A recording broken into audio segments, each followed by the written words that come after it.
আমরা সকলেই জানি হজরত মুহাম্মদ সাল্লাল্লাহু আলাইহি ওয়াসাল্লাম আল্লাহর প্রেরিত শেষ নবী। তারপরে কিয়ামত পর্যন্ত আর কোনো নবী বা রাসূল আসবেন না। এ কারণেই পৃথিবীর শেষ দিন পর্যন্ত প্রয়োজনীয় সব ধরনের বিধিবিধান নবীজি সাল্লাল্লাহু আলাইহি ওয়াসাল্লাম বর্ণনা করে গেছেন। এমনকি তিনি এমন কিছু ভবিষ্যদ্বাণীও করেছেন।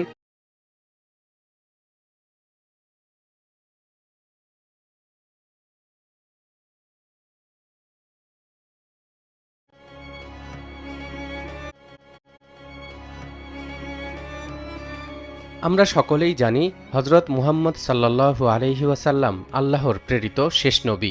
তারপরে কিয়ামত পর্যন্ত আর কোনো নবী বা রাসূল আসবেন না। এ কারণেই পৃথিবীর শেষ দিন পর্যন্ত প্রয়োজনীয় সব ধরনের বিধিবিধান নবীজি সাল্লাল্লাহু আলাইহি ওয়াসাল্লাম বর্ণনা করে গেছেন। এমনকি তিনি এমন কিছু ভবিষ্যদ্বাণীও করেছেন যা একের পর এক সত্য বলে প্রমাণিত হয়েছে, হচ্ছে এবং কিয়ামত পর্যন্ত হতে থাকবে।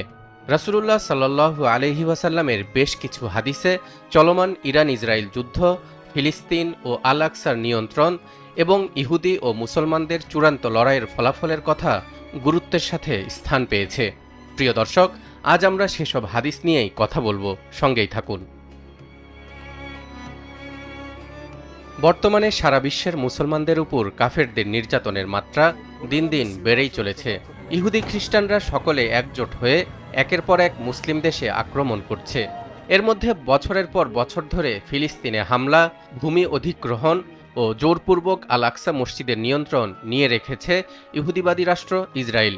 তবে হাদিসের ভবিষ্যদ্বাণী অনুযায়ী আল আকসা ও ফিলিস্তিন আবারও একদিন পুনরুদ্ধার করবে মুসলমানদের এক বিশেষ বাহিনী। আবু হুরাইরা রাদিয়াল্লাহু তাআলা আনহু থেকে বর্ণিত, তিনি বলেন, রাসূলুল্লাহ সাল্লাল্লাহু আলাইহি ওয়াসাল্লাম বলেছেন, খোরাসানের দিক হতে কালো পতাকাবাহী একদল লোক আবির্ভূত হবে ইমাম মাহদীর সমর্থনে। অবশেষে তারা তাদের পতাকাগুলোতে ইলিয়াতে অর্থাৎ বাইতুল মুকাদ্দাসে স্থাপন করবে এবং কোনো কিছুই তা থেকে তাদেরকে ফেরাতে পারবে না। এই হাদিস থেকে স্পষ্ট বোঝা যায় সে সময় আল আকসা মসজিদ মুসলমানদের দখলে থাকবে না, বরং অন্য কোনো গোষ্ঠীর হাতে থাকবে এর নিয়ন্ত্রণ। কালো পতাকাবাহী সেই দল এসে এমন ক্ষিপ্রতার সাথে লড়াই করে বাইতুল মুকাদ্দাসকে উদ্ধার করবে যে পৃথিবীর কোনো শক্তি সেদিন তাদেরকে থামাতে পারবে না। অর্থাৎ ইহুদিরা সেদিন পরাজিত হবে এই কালো পতাকাধারী বাহিনীর কাছেই। এই হাদিসের প্রথম অংশেই বলে দেয়া হয়েছে বিশেষ ওই দলটি আসবে পূর্ব দিক বা খোরাসান হতে। এই খোরাসান সম্পর্কে হাদিসের কিতাবগুলোতে আরও বেশ কিছু বর্ণনা পাওয়া যায়। যেমন সাওবান রাদিয়াল্লাহু তাআলা আনহু হতে বর্ণিত, তিনি বলেন, রাসূলুল্লাহ সাল্লাল্লাহু আলাইহি ওয়াসাল্লাম বলেছেন, যখন তোমরা খোরাসানের দিক থেকে কালো পতাকাবাহী সৈন্য আসতে দেখবে তখন তাদেরকে অভ্যর্থনা জানাবে, কেননা তার মাঝে আল্লাহর খলিফা মাহদী থাকবেন। কোনো মুহাদ্দিস কালো পতাকা সম্পর্কিত হাদিসগুলোকে দুর্বল বা জাল হিসেবে আখ্যায়িত করলেও অধিকাংশ মুহাদ্দিসগণ এসব হাদিসকে অর্থগতভাবে বিশুদ্ধ বলেই মতামত ব্যক্ত করেছেন। এর মধ্যে ইমাম তিরমিজি, ইবনে মাজাহ, ইমাম আহমদ, ইমাম ইবনে হাকিম, ইমাম জাহাবি, ইমাম নাসির উদ্দিন আলবানী এবং আল্লামা ইবনে কাসির রহমতুল্লাহ আলাই অন্যতম। এরা সবাই এই হাদিসগুলোকে সহিহ বলেছেন এবং নিজেদের কিতাবে কালো পতাকা সম্পর্কিত বিভিন্ন হাদিস লিপিবদ্ধ করেছেন।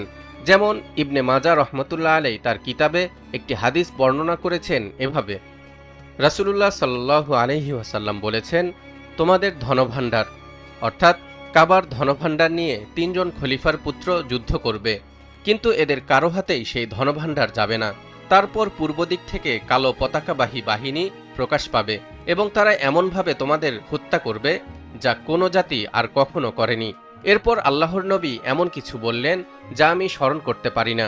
অতঃপর তিনি বললেন, তোমরা যদি তাকে দেখো তাহলে তার কাছে গিয়ে তার হাতে বায়াত গ্রহণ করো, যদিও তোমাকে বরফের উপর হামাগুড়ি দিয়ে যেতে হয়, কারণ সে আল্লাহর খলিফা মাহদী।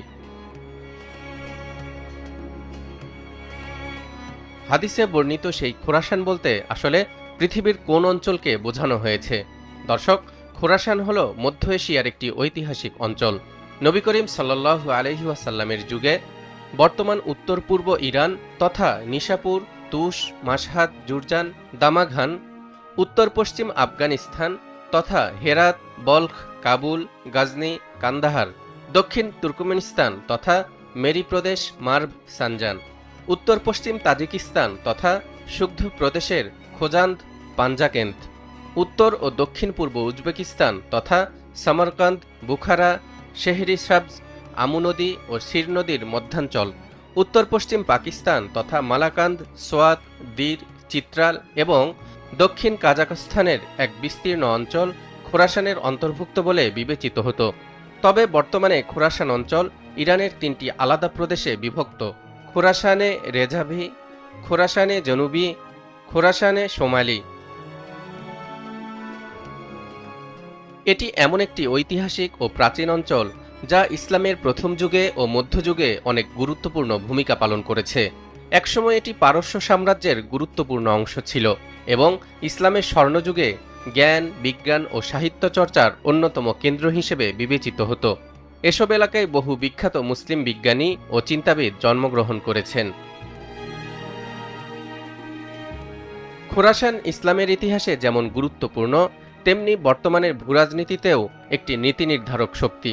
রাসূলুল্লাহ সাল্লাল্লাহু আলাইহি ওয়াসাল্লামের ভবিষ্যৎবাণী অনুযায়ী বর্তমান সময়ে এসব অঞ্চলেই জন্ম নিচ্ছে একের পর এক ইসলামী আন্দোলন, সশস্ত্র সংগঠন এবং চলছে খিলাফত নিয়ে আলোচনা। বিশ্লেষকরা মনে করছেন, সাম্প্রতিক এই বিষয়গুলো হয়তো খুব শিগগিরই ভবিষ্যতের একটি বড় ঘটনার দিকে মোড় নেবে।